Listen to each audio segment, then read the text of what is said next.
This month's board meeting is now in session. First up, we've got public comment. Do we have any public comment? We do. Okay, come on down. Take a cookie. Talk, you have to take a cookie. Good evening. My name is Matt Raines, and I live at 3245 Anderson Drive. I appreciate the opportunity to speak with you tonight regarding the second round of public engagement for the Big Branch Greenway Connector Project, specifically Segment 1B, which directly impacts my property and 8 others within the Anderson Forest neighborhood. I thank the city for opening this process to public input. Meaningful community engagement is vital. That said, I must be candid. The way Segment 1B has been represented in the city's reporting and now in the second round of engagement has been misleading, and I urge this committee to look closely at the actual data. In September 2024, residents were asked to give input on alignment options for 4 Greenway segments. The city now states that, and I quote, alignment preferences were clear for 3 segments of the trail, while Segment 1B remained undecided, end quote. This statement is not just inaccurate, it's fundamentally flawed in how it presents the data. Let's look at the facts. Segment 1A, the leading option received 36% of the responses. Segment 6, the top alignment got just 26% of the responses, with the second alignment option receiving 21% of the vote. Yet, that segment was deemed to have a clear alignment preference by the city.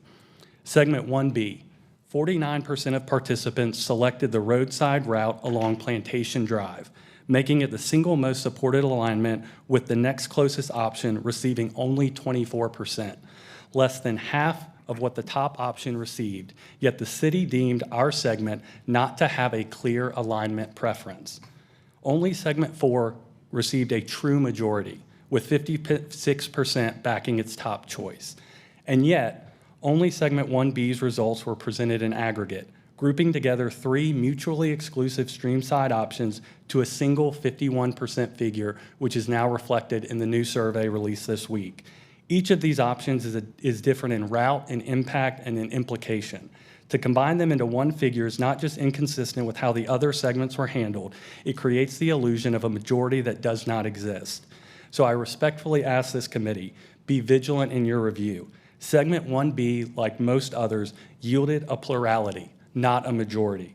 And among all individual options, the roadside alignment along Plantation Drive received the most clear support.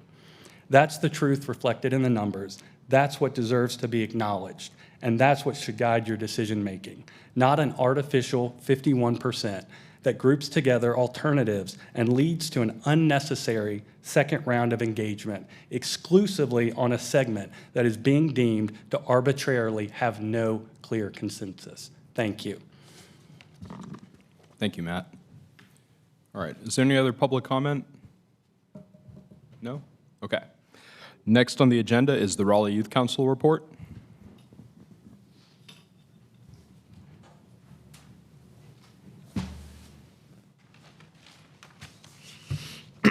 Good evening. My name is Finn Chaldone.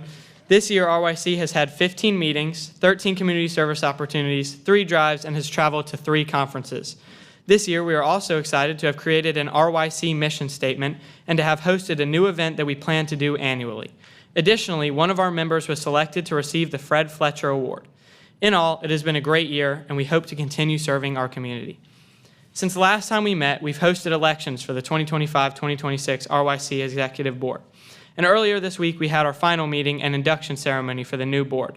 At our final meeting, we also recognized some of our members for their dedication to the council this year. Our new executive board will meet over the summer to plan this upcoming year, so we won't see you all until September. I've truly enjoyed leading RYC this year and have grown in so many ways. However, I'm excited to see the ideas of the new board. Although Miles couldn't be here tonight, I'm happy to announce that Miles will serve as the 2025-2026 RYC Chair, and Elsa Weiner will be the Vice Chair. Good evening. My name's Elsa Weiner. I'm a sophomore at Wakefield High School, and I'm really excited to work with you all in the coming year. All right, thank you. Any questions for Raleigh Youth Council? Linda? How many, thank you. How many participants are there in the Youth Council, roughly? I think we ended up with around 35 to 40. Okay, thank you. All right, any other questions? Just want to say thank you for a great year. Thank you, sir. I appreciate it. All right. Anybody else? No? All right. Thanks, guys. Appreciate it. All right. Next up is the Aaronsbrook Park schematic design approval. Well, schematic design and hopefully their approval.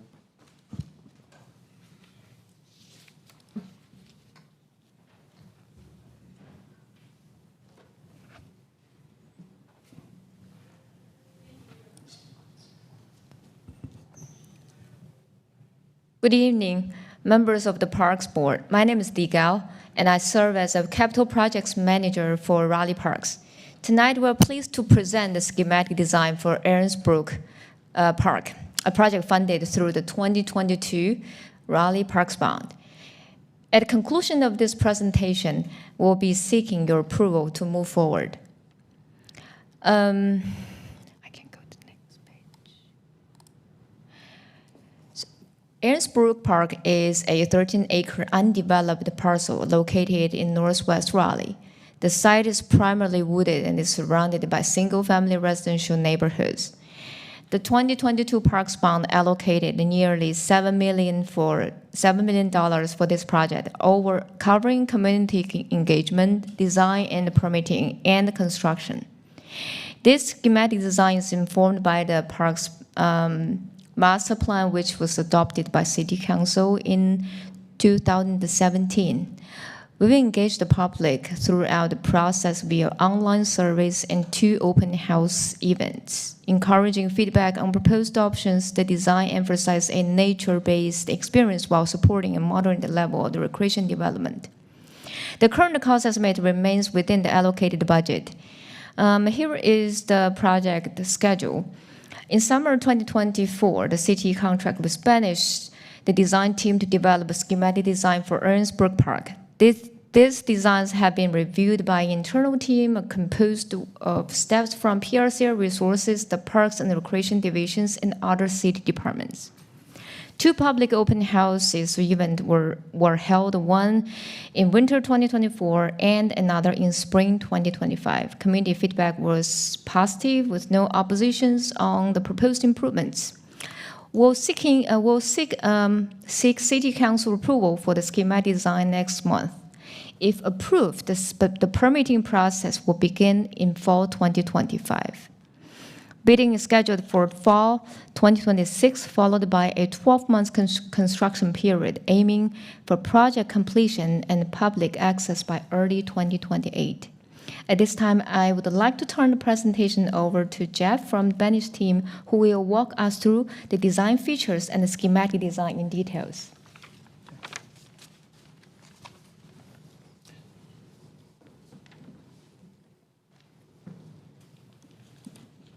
Perfect. Thank you. Good evening, board members and staff. My name is Jeff Ashball, and thank you for this opportunity to present Aaronsbrook Park tonight. So we'll start off with some context. This slide gives us context for the park. You're looking at a map of the area around the park.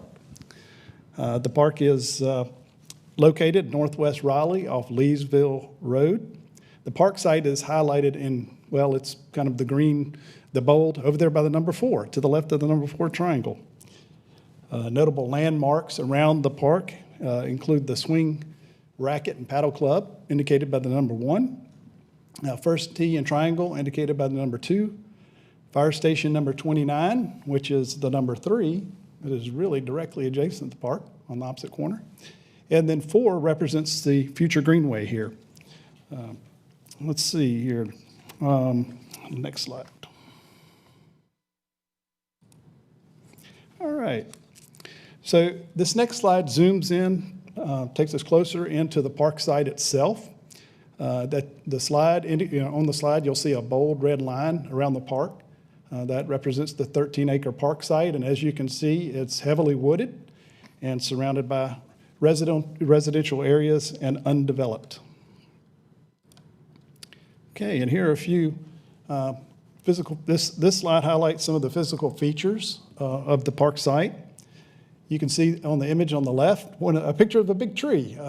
That is a good representative picture of a lot of the trees on the site. There's some really big trees on the site. There's a variety of mainly hardwood trees, some pines on the upper end. The next slide you can see represents topography, because that's one of the characteristics of this site is it has steep terrain. And then you can see on the third slide to the right some of the residential neighborhoods that back up to the park, some of the houses that back up there. And then lastly, to the far right, you'll notice a pretty stream running through the south end of the site. And it's one that you can probably jump across. Very, very scenic. Okay, next, things we learned from the site analysis, some of the existing conditions just through doing our homework. You'll see here that a 2.7 acre wetland is present on the south end of the site, adjoining the stream. The image on the left highlights this wetland. It's the green highlighted area on the map. And the design will be careful to minimize impacts to wetlands, to streams, and to trees. Another important part of this site is the topography, the steep terrain, like we mentioned. The image on the right, you'll see it's a slope analysis. The green color represents the slopes that are in the 1% to 5% range, so they're more gentle. The yellow color represents slopes that are in the 5 to 10%. The orange color is 10 to 20%, and the red color 20 plus in terms of the steepness of the site. Later in the presentation, you'll notice how a lot of the main activities in the park are located on the north end of the site, where the slopes are much better and flatter to minimize impact to the site. Next, you'll see here the original master plan that was adopted in 2017. The development program for this park and the organization of activities has generally remained unchanged from the original master plan. There were a couple of small adjustments. One is with the trail alignment. It was adjusted slightly to work better with the terrain to minimize impact to the site, and the dog park is slightly smaller. So since it has been 7 years since the previous master plan was adopted, city desired to get additional input and test the plan again, take it back out for public input, and make sure the park activities were still appropriate. And here are things that are important to know about the public engagement for the park. The consult level of engagement was used to vet the park design and to gain support for the project. There were 2 public open houses that were conducted, one in December and the second in March. Each open house was well attended. At the open house, the public was given the opportunity to review the plan, the conceptual design, some other exhibits, and provide input on the design. Simultaneously with the open house, an online survey was conducted to get additional input. The engagement outcomes are noted on the slide right here. So from the engagement sessions, we learned that most of the open house participants were residents who lived in and around the park. A lot of them were there with the original master plan. There were some new faces, though. And the majority of the public supports the park and the proposed recreational activities. And they will enjoy the trails, the playground, and the nature that's there. And now we're going to turn the floor over to Joe, and he's going to walk us through the design. Thank you, Jeff. Good evening. My name is Joe Pung. I'm a landscape architect and project manager for this project. So here you see a kind of an overall view of the schematic design for Aaronsbrook Park. Starting at the north side of the park, we have a new driveway that aligns with Leesville Grove. And then along the north side also, there's a multi-use path that runs parallel to Leesville Road, and that's to bring some of the community, the walkers in the area to the park. Moving down from the driveway towards the parking lot, we start to get into the more active uses of the park that Jeff had mentioned. As Jeff mentioned, the park has significant slope across it, and it's almost completely forested. So we've located more of the active uses in the flatter area of the site, and it's also an area of the site that is there are more pine trees in this area, smaller deciduous trees. The big, nicer trees that you see in the images are kind of on that eastern side of the site. And then I'll go into some more detail on that, the more active uses of the site in the next slide. So following those active uses, we have a trail system, an asphalt trail that kind of meanders down the terrain towards the creek and then back up to Englehart Drive. It crosses over wetlands with the use of some boardwalk structures and then a bridge that crosses over the creek. We're proposing to build those out of FRP or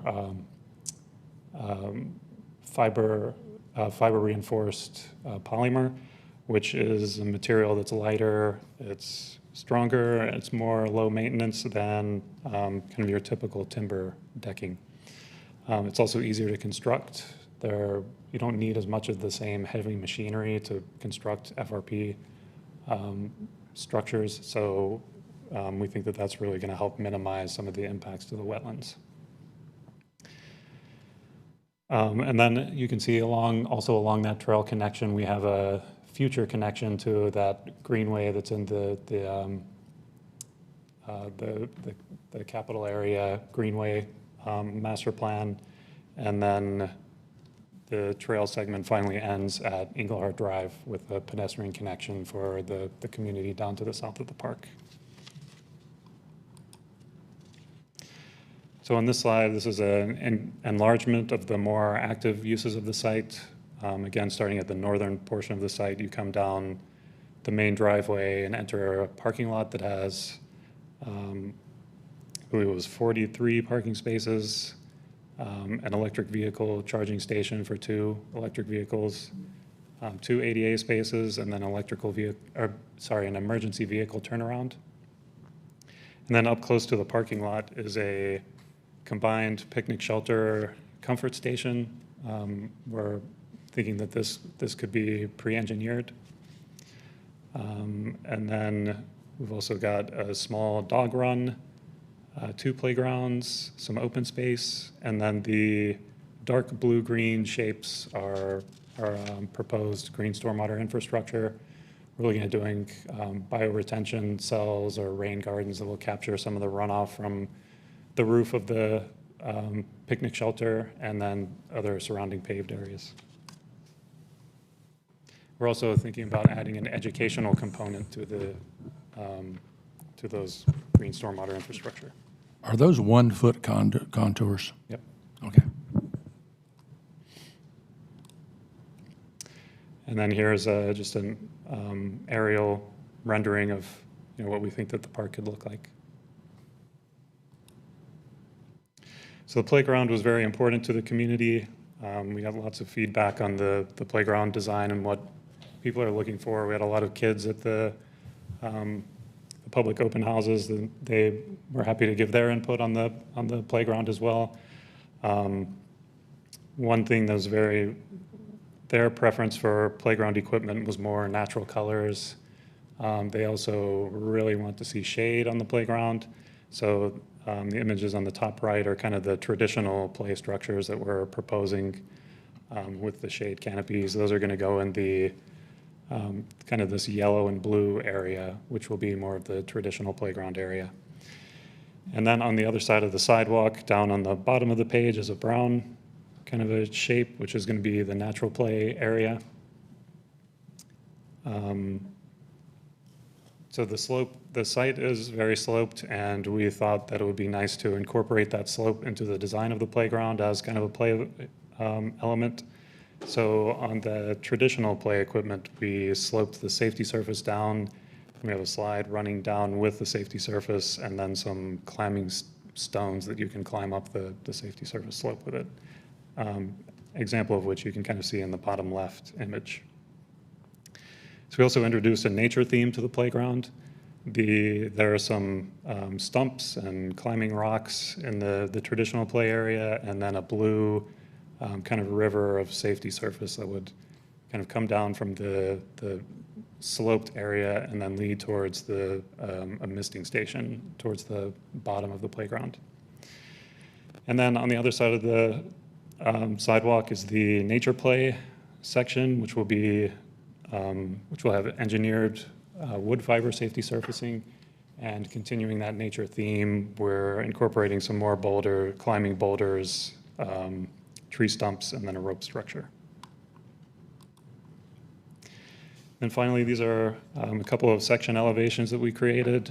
The site slopes pretty heavily from, the highest point of the site is at Leesville Road, and then slopes pretty steadily down to the creek.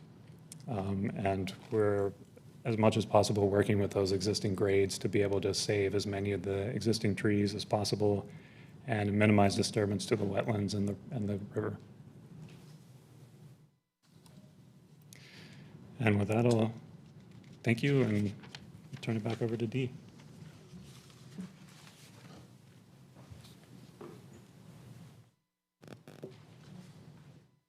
Well, thank you for the presentation. Thank you for listening. Any questions?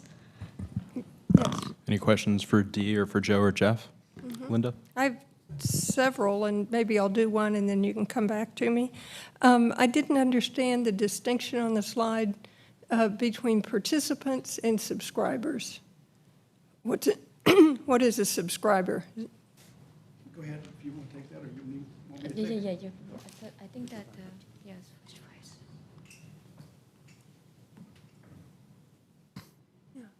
I think that subscribers means that so people sign up their email. Okay. They want to be noticed when we have events, send out emails, and that participants is who answer the questions or put their input on the website. So it includes both website and people who were actively in person at the open house? So the way we take it, this is mainly reflect the online survey. Okay. So we take that comments from the open house manually. So we have notes, where you are seeing and listening here is a combined conclusion here. Okay, thank you. We think there were maybe around 30 to 50 people that came in for the public open houses. Yeah, we each one. have a really overwhelmed, interested group of people to come to join. We even have, I would say Saturday morning, so the Channel 11 or even came here. So we were, everybody put attachment on their different method and media to show we're doing the Aaronsbrook. Okay. Kate? Could you, first of all, show the, what do you call them, the Cross-section. the cross-sections, thank you again. And did you have a slide that shows where those were taken from? I thought when I looked at the report, there was one. Like where on the Yeah, I park? can point is those that? out. So this one is through the playground, which comes down through the slide, and it kind of goes down this sloped safety surface and then comes straight across. Okay, This one, so this one starts so this is one of our proposed GSI areas, and then it comes down to one of the creek crossings. Go back to that master plan. And that is, so that's about here, and then it comes down this way. I think it angles a little bit weird so that we can cut through the bridges at 90-degree angles, but Okay. that's kind of where that one Okay. goes. and the last one is going across the open lawn, is that what that is? Yeah, so that one basically up here and then comes down to here, and then we also have a kind of a trellis shade structure here with some benches. This serves as a nice overlook for the rest of the park. You can look down and you can see the bioretention area, and then you can look further down into the site and see down to the creek, into the trails. Okay. So on this particular slide, it looks very open and barren of trees. And I wondered whether you were thinking of actually bigger trees and more trees. And actually, let me just add to that. Was there a whole lot of interest in a lawn this big from the public? Or how did you come up with that idea? So it was based on the master plan. We did get responses from the public where they were in favor of open space for kind of events like kite flying, kind of, informal soccer playing and stuff like that. Sorry, we did get feedback from the community that they were in favor of open space. I don't know that they mentioned a size of open space or anything, but this was also based on the original master plan. That's the same size as was in the Was original the master plan. original one. Well, let me just close my comments by saying that if, you did mention that there was a lot of interest in shade in the playgrounds, and is there a way to use trees, as a way to do that, as well as the umbrellas? Definitely, yes, we can, I think we can definitely beef up some of the trees that are in this area. All right. Kara? Yeah, that was one of my comments too. I just want to piggyback on what Kate said. Sorry, this is a weird angle. That just seems like an awful lot of open space that's going to be super hot for the majority of the time here in North Carolina. It's like 86 degrees outside right now, so not like super pleasant. So if there are a lot of big trees there right now, if we could maybe, the way Old Moore Square used to be, where there was like shade from the trees in there, or just something to provide shade, because it'd be so sad to have this beautiful new playground, this beautiful new open space, and people just roasting and not able to take advantage of it. Another thing, I really like the idea of the educational signage around the, I'm blanking on what that was again. Green stormwater infrastructure. Yes, the stormwater infrastructure, yep. And the bridges, will we be able to get to them in the future if something happens and they need to be fixed? Yeah, so the asphalt trails are wide enough so we've also worked with the maintenance group that's going to be around here, and Great. the asphalt trails are wide enough for them to get gators down to the bridges and the boardwalks. Great. And then I had a question about the timeline. So this master plan's from 2017. It's 2025 right now, and we're budgeting a year for permitting. And then we're anticipating this won't be happening until 2028. Is there any way to speed that up? Any of that last remaining part? So, that is our anticipated schedules based on our funding, based on the construction market. And for your question, I want to clarify one thing. So when you are seeing there's a fall 2025 to fall 2026 for permitting, it's not only for permitting. So design phases is from a schematic design to design development to construction document. That's a process overlapping with the permitting. So everything happened simultaneously. So we want this, the package to be as much as advanced when we put to the bid. So we'll try to facilitate. It depends on when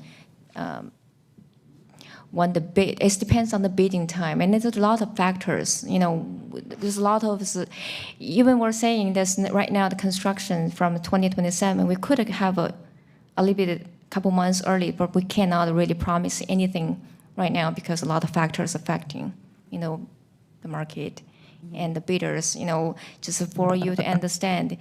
For example, if a bid opened and we don't collect enough bid, we have to rebid. So a lot of, incident or factors affecting this. Did anyone at the community session give any feedback on the time frame that this project has been going on or is expected to be complete?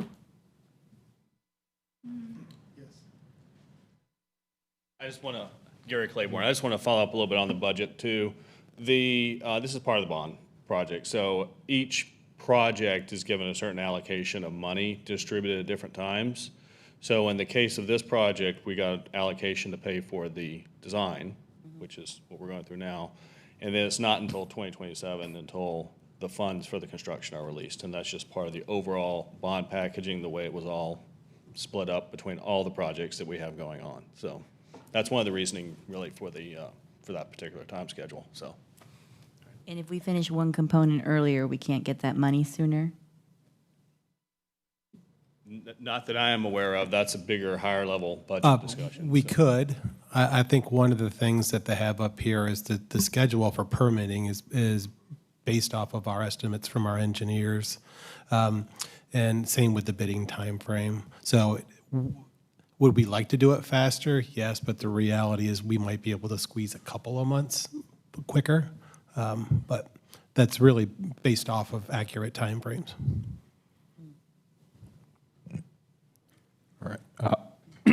Bob? Can you go back to the overhead where you showed the different areas? Keep on. Well, that's fine. Maybe I misunderstood. Is there an area that's going to be like a golf green that you're putting in here? Is the big open area is going to be cut and maintained as if it were a golf course green?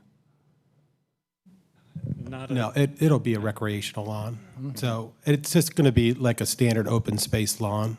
Okay, because I saw the people standing around that you had. It looked very much like. Oh, the rendering look, yeah. Yeah. Yeah. Because my point was basically the kind of grass you have to use in those particular areas. Neither one of the primary ones are favorably grown in shade. Right. So you have to have sun. You can't have trees surrounding such an area because neither the bent grass nor the champion Bermuda can take shade. Yeah, this is great comments. So next phase, when we go into the design development, we'll work closely with our maintenance crew, and we're going to refine what type the turf type, and other more details. But thank you. Question: is it more cost efficient to have an emergency vehicle turnaround as opposed to two different cut-throughs? I was curious about that. So the original master plan did have another entrance onto Leesville Road for the emergency, so that an emergency truck could pull all the way through. However, after meeting with NCDOT, and Leesville Road is an NCDOT maintained street, meeting with NCDOT and Raleigh DOT group, they were concerned with the spacing between the driveways. There were too many driveways too close together. So they asked that we go to one driveway, and then that's why we're required to do the emergency truck turnaround. Interesting. I guess I'm thinking Tarboro probably has the similar distance in between things. It's a city street. This is a state. So we really didn't have to say, to be honest with you. We Sure. went to them and they said, nope, you align with the neighborhood. I press the I And we believe also button. have the proximity to the fire station that's on the other side of Englehart Drive, I think was part of a factor. Yeah, go ahead, Bob. Is the ditch that has the water flowing, is that continuous from the lake or stormwater only? I'm sorry, the ditch. You showed us a picture of a ditch that had nice water flowing in it. Is that coming from the lake or is it stormwater only? It comes from the neighborhood. It comes from the adjacent neighborhood to the right of the screen. I guess that would be to the east. It is part of there's a creek that comes through there. It's more like a creek than it is stormwater runoff. So it's very pretty, has rocks in it. It's a very attractive space. It'd be lovely to go down there. So within reason, it's continuous flowing? Yes. Okay. I'm sure that depends on the rain, but for the most part, it looks like a real babbling brook. Linda? Following up on the creek conversation, is this subject to Neuse River buffer rules, and does the department have standard guidelines about how close or how far from a creek you put in greenways or facilities? It is subject to the 50-foot buffer rules. I think because we're crossing it at a 90-degree angle that's acceptable. Right. But, otherwise it does it follows the Neuse buffer rules. Yes, it does. Okay. I thought so. Ian? Hey, I have a question on parking that might be more philosophical for you, but how do you know what is the right amount of parking? I was playing around with Google Maps, and there's shockingly few houses within a 5-minute walk, and those are giant neighborhoods to the north and the east.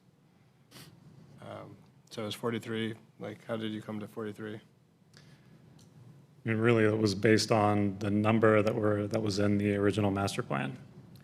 Okay. I can elaborate on that a little Yeah. bit. That's always a tricky thing. And this is a neighborhood park, so the idea is really to encourage people to walk to the park. We could certainly, add more parking, but the downside is the more parking you add, the more disturbance there is to the site. So, we're trying to find that balance there to try to encourage people to walk. You can see the sidewalks along Leesville Road. There are a lot of people that walk this area, so they're going to really be able to walk to this. We're also connecting to Englehart in the back, so there's multiple ways for people to walk into the park. So when it says future Greenway connection, when is the future? Maybe that's a part of the answer? I couldn't tell you when the future of that Greenway is, to be honest with you. The goal would be is to have this Greenway connect to First Tee, which we negotiated an easement with. First Tee is a youth development golf program for our kids who are not usually accessible. And then the long term is to connect to Swing. So we would have 3 public spaces all connected to each other. But I don't have a time frame. Is the light green in this picture, is that an existing greenway that goes past Swing? Greenway easements, yeah. So we have It's just an easements that easement, connect so all. nothing's built there? Essentially, we required the real estate rights to build a greenway. We just have not built a greenway yet. Steve? Yeah, just a quick one. First, on the segment that would be connecting ultimately to the Greenway, is that going to be built to like Greenway specs in terms of, when it does connect, that it's the width of a regular full Greenway path? Yeah, so the asphalt trail starting here and then coming all the way up to this point here is actually 12 feet wide, as well as the bridges and the boardwalks. Okay, great. And then the large open space, I mean, would it be best to categorize that as what we call in our parks multi-use fields? But even smaller. That's like a quarter acre. It's a very small multi-purpose space. Okay, scale-wise, it's a little tough to tell, I but. thought it said it was half an acre. 1/10 of an acre or what? It's half an Half acre. acre, Half an half acre. acre. Half an acre. Yeah. Oh, okay. And then the last one, on the engagement, it noted 184 participants, 2017 and 2,712 responses. So is that just the number of questions that those 184 participants responded to? I'm sorry, can you ask again this question? On the engagement, it shows 184 participants and 2,712 responses. So am I to understand that just means the number of questions that were responded to by 184 people? Yes, and that's because on that online survey, we have a lot of questions. Yeah, well, no, yeah, I know yeah, that, but yes. As a person that's done less surveys, it's like the number of responses is sort of secondary to the number of participants. So I want to understand the actual number of people that engaged on it. Okay. I think, Ian, you had one, and then April, I'll come to you. On the dog park, is there any restriction against making the fenced-in area a lot bigger? Dogs need shade just as much as kids, and I don't see any of the woods around that dog park being used by anybody for anything. So the original master plan showed it as a half an acre in size, kind of a small dog park, which really encroached up behind this neighbor's property. And our understanding was that during that original master plan, these people were in favor of having a dog park really close behind their house. And since we started the project back up, we're not sure if these people still live here. And so we've shrunk the size of the dog park down to what the city calls a dog run, which is, I think it's a quarter of an acre. And to provide a bigger buffer between the dog park and the housing. Okay. If there's any way to revisit that issue, I would. There's a lot of people that would rather have a bigger dog park than a dog run, I guess. We didn't receive much negatives about this dog run. yeah, the open houses, people were okay with it. For the dog run we proposed. And was one of the questions, would you rather this be bigger? Like, I guess that's where I'm at. Like, I have a dog that would just sit down and be like, what am I doing here? What we did was we had kind of a ranking of the different amenities that people would be most interested in. And Dog Park we used colored dots, and people ranked the ones that were most important to them. And Dog Park didn't receive quite that many votes, which is why we ended up shrinking it down slightly. Okay. We did end up leaving it on because we know that some people want Dog Park there. April? So the part where Steve was asking about the number of questions, could you not just include that in the report? Oh, wait, I'm sorry. Could you not just include that in the report? The slide that was previous that Steve was talking about, yeah. So when it talks about project engagement, can you just include how many questions? We could. It's just, we have a full report. It's just for, today's purpose presentation to give you overall. Of course. This is a small snapshot of all the engagement. Actually, for the presentation, they had so much engagement on it, we were losing design. So I actually had them abbreviate some of the engagement, but there's a full report that's done as a result of it. What would you like us to do with it? No. Yeah, I get that. I'm just saying that for clarification, if you just included that as another column or a part of the abbreviated report, that I'm just asking, could you not just put how many questions so then anybody who's super math gifted could kind of have that piece without having to ask the question? Or just leave it out altogether? Because the participants and the comments is really the most important thing, right? Anyway. I think we'll revisit with that, a software we call the public input. That is when you generate it give you these numbers.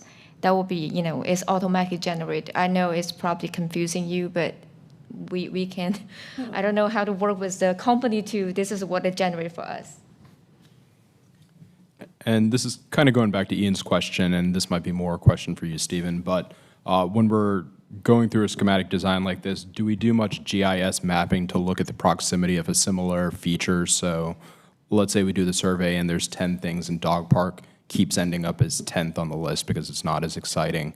Do we look at that and say, well, each of these, the dog park's really been downgraded, but there's no dog parks nearby. It's only dog runs or dog sits for Ian's dog. Could we look at that and say, there probably is kind of demand that's built up across these different parks so that at some point we need to put a dog park in, even if people aren't crying out for it?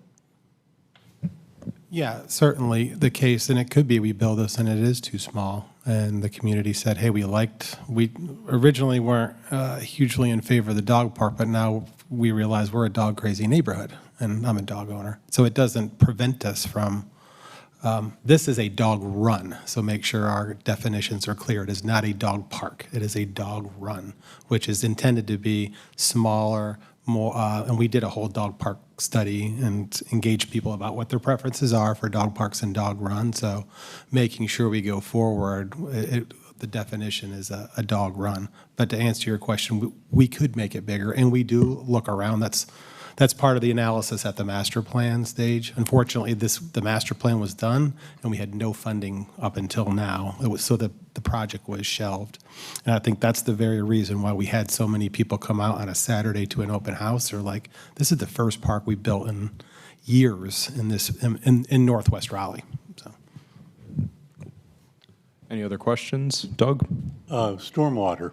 The parking lot, is it part of a stormwater, rain garden, smart storm watering project? So what we're looking at is trying to capture as much of that runoff into this first green stormwater infrastructure device here. We had looked at possibly doing porous paving, but I'm not sure that the maintenance group has the vacuum trucks to vacuum out the whatever gets built up in the porous asphalt. But yeah, that's the current goal is to treat it in one of the two bioretention areas. Also on stormwater, did you have a chance to look at residential stormwater and possible coordination with the stormwater rewards program of the residential properties that back up to the site near the trail, southern part, I guess it is? I'm not familiar with that. Oh, well, that's revealing. I think it might be interesting to see if there's any possible connection in the schematic design that would impact that. Probably not, but it is a measure of stormwater from into that little stream. One thing we did talk about in the public meetings, because one of the gentlemen, or the property owners to the right or to the east, did talk about some of the stormwater runoff that was in the area just existing, that comes down through that area. And by the addition of the parking area and some of the new stormwater measures and piping for the park, that will help some of that.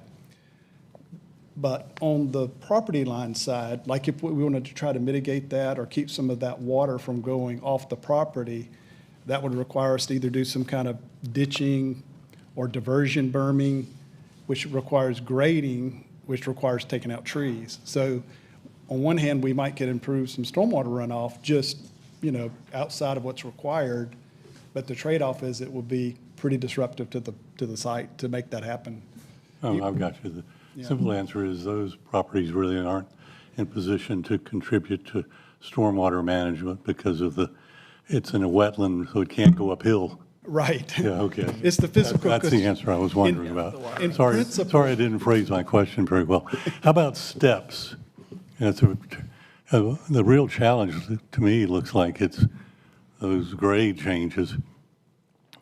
Do you have a lot of, in terms of accessibility, are there some steps that exist? And if there are, could you have another look at them and see if there's an alternative that comports with the direction you've already taken? Yeah, so right now we're looking at ramping and keeping sloped walkways as much as possible. We do have one section of stairs that come off of the back of the restroom shelter building, but there is an accessible route from the backside of the picnic shelter that would come down here towards the playground. So we're not currently, those are the only steps that we're currently proposing, and we're trying to keep everything. But you're comfortable, you've looked at the alternatives to avoid having steps there. Those are the only steps in the whole thing. You've done a pretty good job. But if there's any way to minimize that, I think it's pretty important stuff. And last question, how many ways can bicyclists get into this park? So actually, along the multi-use path, you go along there, and then we have sidewalks that come down towards the site, 2 of them off of the multi-use path. We will be providing bike racks, and then down at Englehart Drive, we have the pedestrian access.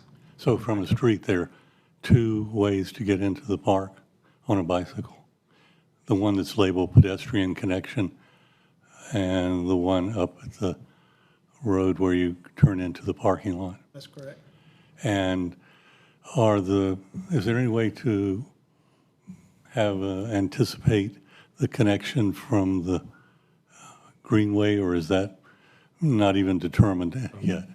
Yeah, so it's a little bit hard to see on here, but we've kind of picked an alignment for a trail that would eventually connect to that Greenway if the Greenway is built. Sure. Okay. If I can, one quick question.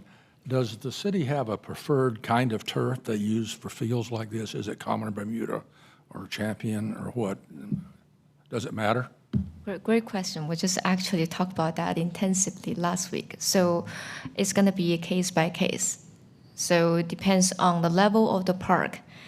And also depends on the, as one of the gentlemen said about or lady saying about the shade, about, it's about the conditions. So it's various factors here. So it will be case by case. And we're going to meet to discuss this in the next level of the design phase. All right. See what you've done, Bob? Chris, All right. Go ahead, Kate. I just wondered what the process is. I am really concerned about the lack of shade as it's represented in the schematic design. And I would like the resolution to express that if other people feel that way. Is that something that can be done with that issue, moving it forward, but giving that comment? Absolutely, because when I reviewed the design last week, I said, why don't we have more shade? So, If we haven't determined the kind of grass, then we haven't determined how much shade it can take. So Yeah. perhaps Kate's trees would be more favorably considered. Well, I would also say that it's not clear to me that this is a field that needs to have intensive turf management. It could just be mowed grass, and I'm not an expert on, but I would really hate to see that regularly fertilized or anything like that. It shouldn't be managed in that way. So those would be my two issues with this. And otherwise, it looks beautiful, and it will be wonderful for the community. So thank you. Any other questions? Okay. Then is there a motion? Kate, do you want to make the motion since you kind of have an idea of where you were going with that? Let's see. We would accept this schematic design with the condition of an increased attention to providing shade in the more developed areas and keeping the field as a low managed, or is there a not word for- athletic field. Not athletic field? Yeah. Is that Yep. correct? And tree canopy along the sidewalks and trails to the extent possible. Did someone get that? Second. All right. Motion's been made and seconded. All those in favor? All those opposed? All right. The motion passes. All right. Thank you, guys. Appreciate it. Yep, thank you. All right. Next up is our director's report. Sorry, I'm taking down the notes about. Yeah, that was a long motion. Take your time. Or is the police department coming? No, okay. Yep. The note we passed to Chris Oh. was that RPD actually told us this afternoon they could not make it. So we will get them for June. Number of council approvals this past month. One of the things that happened about 6 years ago is we had damage to our training lodge up at Durant. So that project was funded. It was brought to the manager and brought to council because the council doesn't have to approve bids that are at under 500,000, but we had a change order that kicked it above 500,000, so they approved the change order. Congratulations on the schematic design for River Cane Park. That was approved by council. A lot of positive feedback about the park and its design. The same as Sertoma Art Center. That was also approved at the last council meeting. Mr. Etheridge and Mr. Johnson were both reappointed to the board. So congratulations. Unfortunately, you all know we had a resignation from Hugh. He and I spoke on the phone. Really, we'll miss having him on the board. So you do have a vacancy. And the council is open to looking at the last list you sent if you feel like it's appropriate to look at those names and recommendations. Councilmember Melton also made a nomination. So on Tuesday, we will forward the last remaining names that you had from your ad hoc committee if you're okay with doing that. And so that will be this Tuesday. Lots of really cool projects going on. We have a new boat launch at Thornton Road Trailhead along the Neuse River Greenway. It is a partnership with the North Carolina Wildlife Resource Commission, and they're actually funding the project for us. So that supports a plan that this board worked on several years ago called the Neuse River Blueway, so we could make more connections and open up the Neuse River to more boating. An interesting project that we put on here is that our staff is going through updating some of the railroad ties at Pullen Park.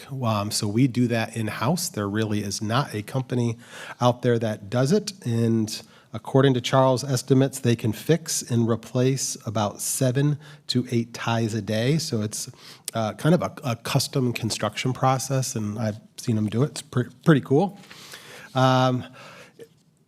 Let's see, it is Bike Month, so we have a number of activities that we partnership with BPAC on. One of them is that we have, I think it is our 4th mural related to biking, and that is at Lions Park on the restrooms. So please take a look at that.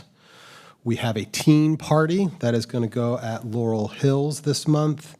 Barwell Road Community Center is celebrating National Senior Health Month and is having an event for individuals over the age of 50. That is also in May. We have several cool projects, one at Sertoma Arts Center and another one at the, Raleigh. I'm going to take my glasses off. It'd be a lot easier if I could see. Your Voice, Your Story, the oral history workshop. We're documenting the voices of several individuals at Tarboro Road. We have a pop-up public art. If you remember, we funded and you approved the Raleigh Park playground project, and part of that project is to develop projects related to sensory. So we have a pop-up art event at Raleigh Park. Moore Square, we have a dedication on Saturday. We have some musical chimes going in at Moore Square, so we will have a ribbon cutting then. We have a Jewish history tour, a Nash Square history tour. We have International Children's Day on May 31st, and we have a link to the most recent zoning cases, of which we don't have any associated with parks. So, and that is my report. We were going to cover the retreat. So in front of you,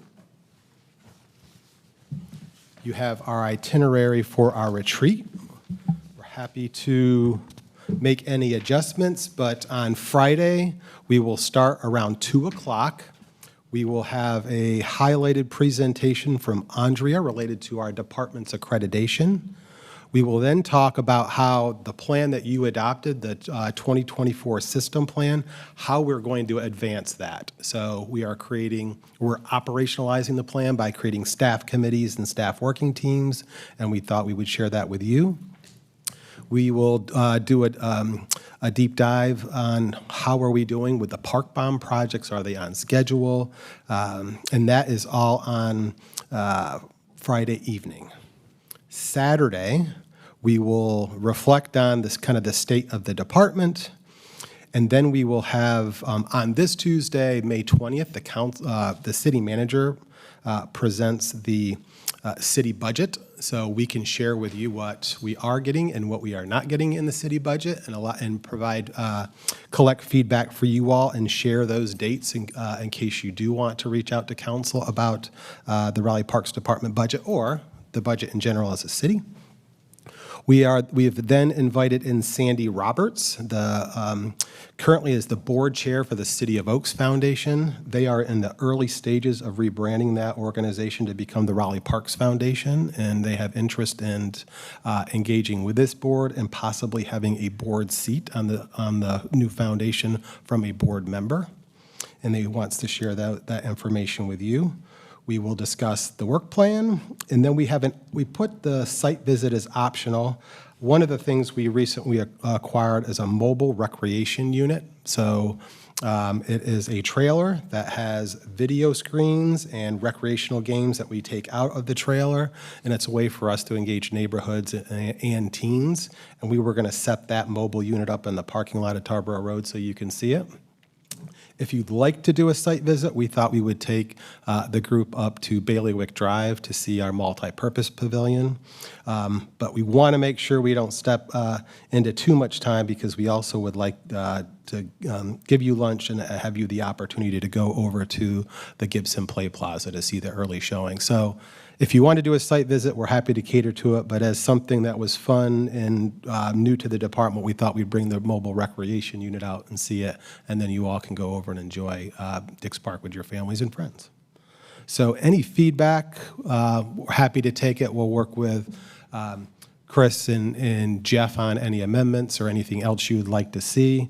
We tried to make it fun and interesting to look global, but also look specifically at work plan and time to reflect on what we have in our budget this year. So awesome. Thanks. Doug? On your last question, I would encourage a little additional time instead of the, have I got this right? Site visit, yeah. To add that to the 45 minutes of work plan back and forth.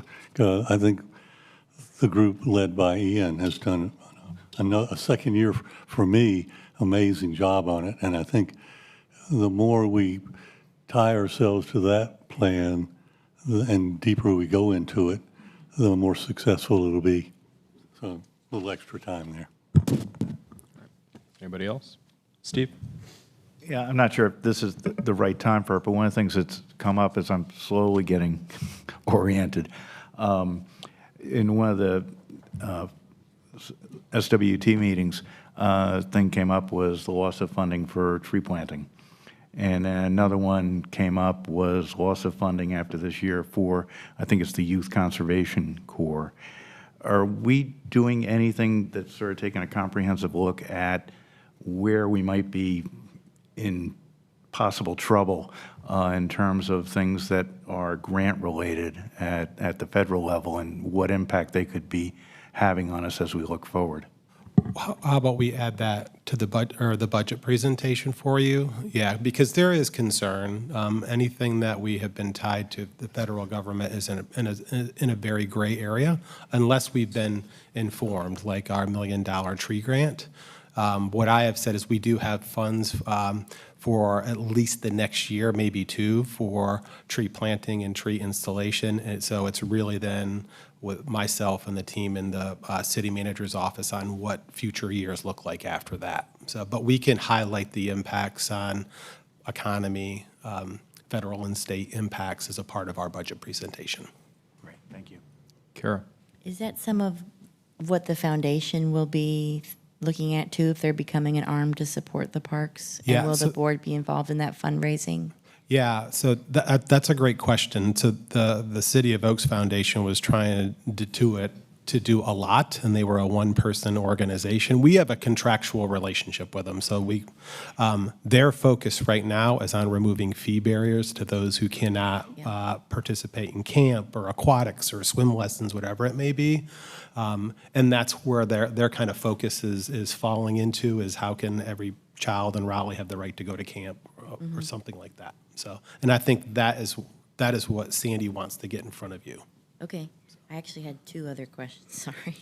One's not a question, but the railroad tie thing is really cool. And for that video series that you share with us, that could be a really good one because it's unique and different.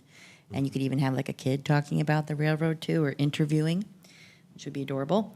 And then I saw the mobile recreation unit at the Earth Day celebration at Dix, and I was just curious, like, what is it seemed a little bit out of place at like, in the field, because we're like out there celebrating the earth and like nature and stuff. I didn't go inside, so I'm operating on just like assumptions that I made in my brain. But what is the connection with the mobile unit to parks? Yeah, so one of the things that we don't take for granted is every child doesn't care about being with nature. Sure. And what we're discovering is that those individuals that don't play sport or have a passion for sports or the arts or nature, they're being lost to programming. So a national trend is, what are they doing with their spare time? And a lot of it is gaming. And that gaming then does lead to mathematics or STEM or like an engineering interest, to the point where Wake Tech has degrees in it. So does NC State University. And believe it or not, because we have a colonel here, they are recruiting pilots right now for gamers. So what we're trying to do is fill a gap in the community where we have noticed that a lot of, we'll say, younger teens or middle teens are kind of falling through because they've said, the stuff that you're providing, we really don't have a passion for. The other is it's a way to like set up at a festival, maybe not Earth Day or other festivals, and we pull other games out. So there is cornhole or other type of games, and a lot of it is, although the social interaction is a little bit different with gaming, you're still getting it on those traditional recreation ones in and around it. So it's an activation, and like from the mobility standpoint, those individuals that don't have access to a car, it allows us to go and provide the service right in their neighborhood. Okay, thank you. Yep. All right. Any other questions for Stephen based on the report? Doug? Just quickly on that, this gaming, addressing gaming from the recreational point of view of parks, has the original model was in STEM and mathematics and things like that, and you're saying, I think, that a place for the recreational activities, sports and arts and nature is adopting that same model to reach these younger people? I'm not sure I understand your question, but maybe I can reframe just the do response. something with it. Yeah. This is, we're probably a little bit late to it, but mobile recreation is something that has been going on. And I know East Baton Rouge, Louisiana, like they were the rock stars of our industry, but it was not mobile gaming, it was mobile recreation. But as our industry had discovered, as I was sharing with Kara, is that there's both boys and girls that don't have an interest in biking or hiking or sports, but they do have an interest in gaming. So being able to connect with them through this mobile unit is filling a gap within the community that has historically been underrepresented. But the gamers, what we're finding out, really good in mathematics, really good in sciences, so we can also connect them with other things while we're connecting them through the gaming unit. And part of that would be connecting with the nature aspects of our park and rec. Sure. I think it's what we found is the range of games out there are pretty fantastic. So someone might take up an interest in arts and nature through this, even though it is an artificial format. Okay. Any other questions for Stephen? Okay. It's going to take us to committee reports. There is no Parks Committee report. Parks did not meet this month. Fred Fletcher Committee. Ms. April. Okay, so we are 6 days away.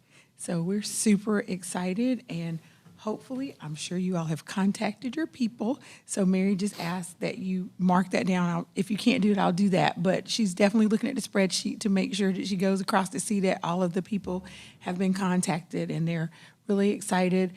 We're excited about the fact that it's going to be at the chapel, so that'll take care of some parking issues and things like that. So I know I just sent out an email recently to just remind everybody to dress to impress, make sure we pay attention to the time of our speeches, because Elizabeth Gardner will shut it down because she has to go to work the next day. So let's make sure we're mindful of the time of our speeches.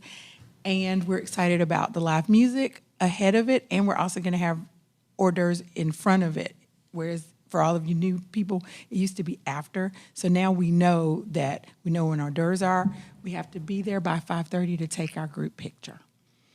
5:20. Well, I put 5:20, but it's actually 5:30. That's just the teacher in me. It's really 5:30, but I did send 5:20. So we're really excited. So 5:20, okay. Yeah, 5:20 is just helpful. But at least we don't have the parking challenge because we'll be on Dix Park campus. Okay. Thank you. Any questions for April? Nope. All right. Greenways Committee. We had a fairly brief meeting on Monday. We spent the bulk of the time reviewing the work plan for final comments to get to the work plan committee.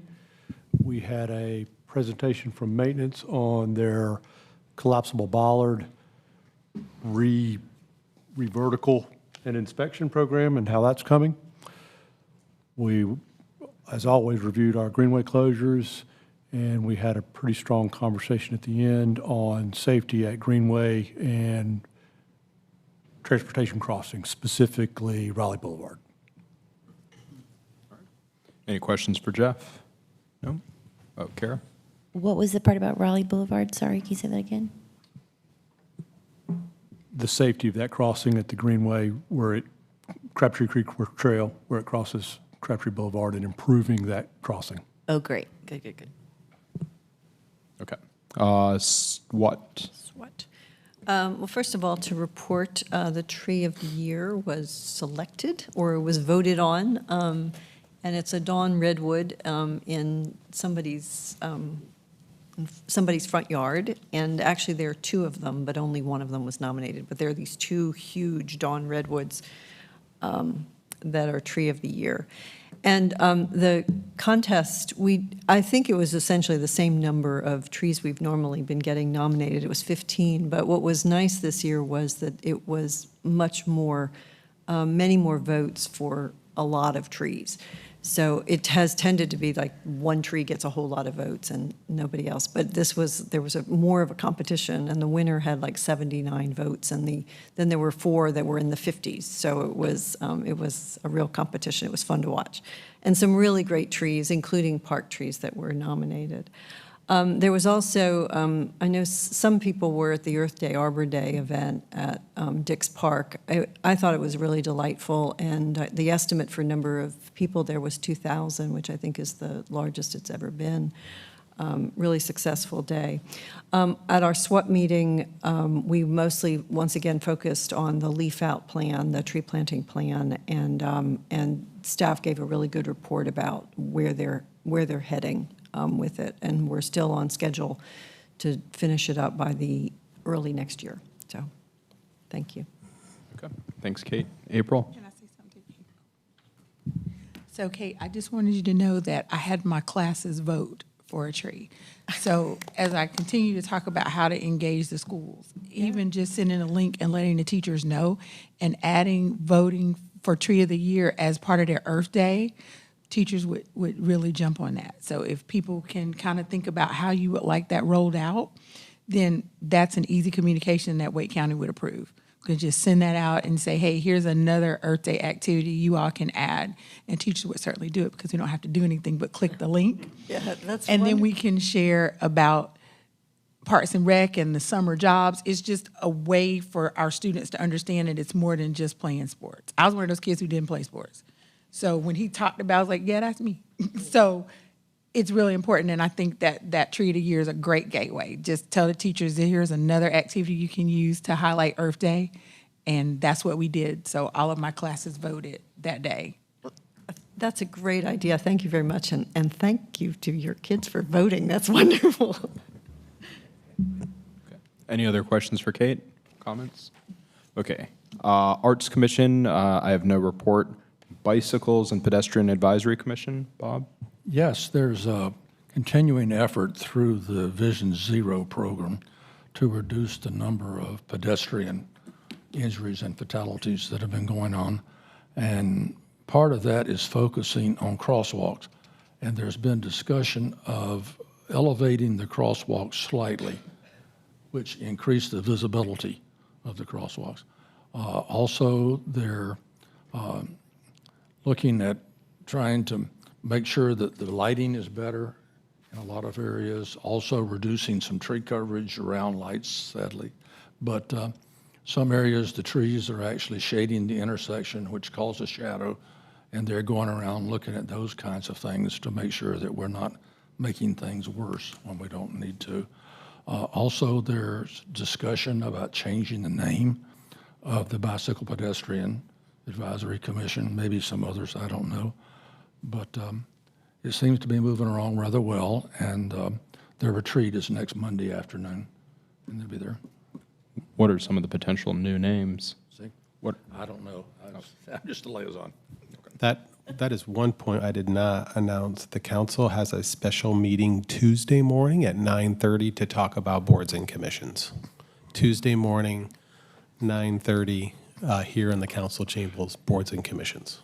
Are they thinking about combining some based on the survey that Yeah, they I think sent that out? they've done the survey. Now they're going to begin to look at some early ideas. Did you say that? It'll be streamed.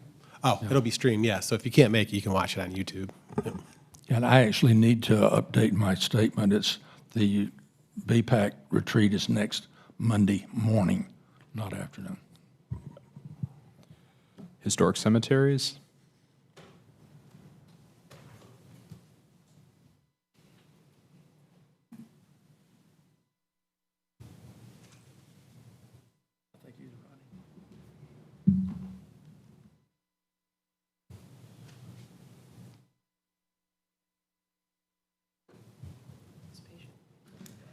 Hello, good evening, everyone. I am Charles Craig, one of the assistant directors for Raleigh Parks, and I stand to give you a quick update on the Historic Cemetery Advisory Board. Honestly, I haven't given an update in a while, so it's so great to be in front of all of you because we are doing some amazing stuff. We're super excited. Yesterday, we actually hosted a Historic Cemetery Advisory Board meeting. Right now, we are planning out two walking tours at Mount Hope Cemetery that will go live very shortly. We are focusing most of our efforts around the fall as the temperatures begin to drop a little bit, and the foliage at Mount Hope Cemetery is absolutely gorgeous around that time of year. So we're hoping to capitalize on that. We're also focusing a lot of efforts around education as well and awareness. Just trying to continue to promote, get the word out, looking for some tabling events, trying to partner with events that's already taken place, looking for tabling opportunity with our signage and information about our nice sacred spaces. Ultimately, the board is in great standing, and we're continuing to work towards outreach, education, and promoting events. Thank you. April? Oh, sorry, Kara? It's okay. Can you let us know when those tours are live or? Absolutely, and we're also working to have them included into the Leisure Ledger that will be published later. Yeah. Any other questions? All right. Thank you, Mr. Craig. Thank you so much. All right. Dick's leadership, we had a walking meeting where we got to experience the Gibson Play Plaza. It's really exciting. So I know we as a board are going to have an opportunity to see it as well, but it's extensive. It's more than just a playground. It's really big. It's really cool. It's just an amazing space. So that was it for Dick's leadership. Work Plan Ad Hoc Committee. Ian, bless you. All right, so thank you all to the Work Plan Committee that has been helping with this. Giovanna printed out the kind of the one-page summary that's work plan proposed changes, and then the draft as far as we've gotten. So this version, fiscal year 2026, has changes that have gone through each of the committees, and I invite you and hope you will do your homework to read through this, come up with any questions or comments, because we'll be talking about this at our retreat on the last day of the month. And Stephen and Parks leadership will be reviewing it next week to make sure that we are all good. And I guess if there's going to be any updates from you before then, or do you want to just present theirs? I'll share them with the board, and then we can discuss them at the retreat. That way you can see what our thinking is. Okay, Yep. sounds good to me. So yeah, I think we're making good progress, and timeline-wise, we have to June 2nd? Okay. So we have 1 week after our retreat to make any final changes, so that's the homework assignment. Okay. Thank you, Ian. Any questions for Ian?